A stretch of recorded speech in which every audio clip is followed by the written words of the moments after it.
হ্যাঁ, এটা ঠিক যে এইসব ব্যাপারে হয়তো ম্যাডাম কিছু নাই জানতে পারেন, কিন্তু বড় রাজা বাবুর মৃতদেহ সৎকারের ব্যাপারে সেই বিষয়ে ম্যাডাম কিছু জানেন না? এটা তো হতে পারে না বড় মা। ফুলকি এসব কি বলছে ছোট? তোর কিছু বলার নেই? বড় রাজা বাবুর মৃতদেহ তো তুই নিজে দাঁড়িয়ে থেকে সৎকার করিয়েছিলি। ফুলকির কাছে কি প্রমাণ আছে যে ও সত্যি কথা বলছে?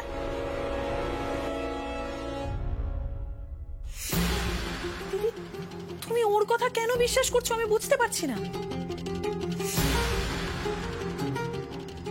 ওর আসল রূপ খুব শিগগিরই বেরিয়ে আসবে, তুমি দেখে নিও। খুব শিগগিরই রূপটা আপনার বেরিয়ে আসবে ম্যাডাম, সবার সামনে। আর আমি যে প্রমাণ ছাড়া কিছু বলছি না সেই দিন আপনি টের পাবেন। আমি আর স্যার বড় রাজা বাবুর ময়না তদন্তের রিপোর্ট দেখিয়েছি। আর তাছাড়া যেই লোকটা বড় রাজা বাবুকে দাহ করেছিল সেই লোকটা নিজে বলেছে ওটা বড় রাজা বাবু ছিল না। এক মিনিট, যে মরা পুড়িয়েছিল তুমি তার কথায় আমার মাকে অপমান করছো? ফুলকি আমি সত্যি অবাক হয়ে যাচ্ছি। তুমি আমার মায়ের বিরুদ্ধে একের পর এক অভিযোগ করেই চলেছো। অভিযোগ নয় Aditya, I am sorry, it's a fact. যে মৃতদেহ দাহ করা হয়েছে সেটা যে বড় রাজা বাবুর মৃতদেহ নয়, এটা উনি নিজেও জানতেন।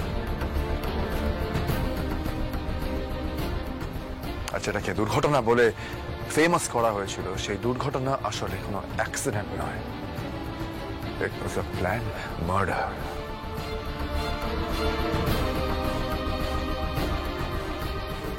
আর এর প্রমাণ শুধু আমাদের কাছেই নয়, পুলিশের কাছেও আছে।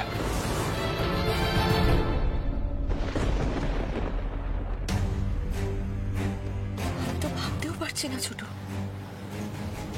তুই এসব করেছিলি? আমি তো এত বছর ধরে তোমার সেবা যত্নের কোনো ত্রুটি রাখিনি, তুমি তারপরে এই মেয়েটার কথা বিশ্বাস করছো?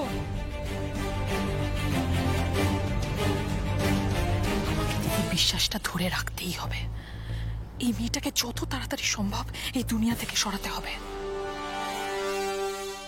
আচ্ছা বড় মা, তুমি তো মাকে খুব ভালো করে চেনো।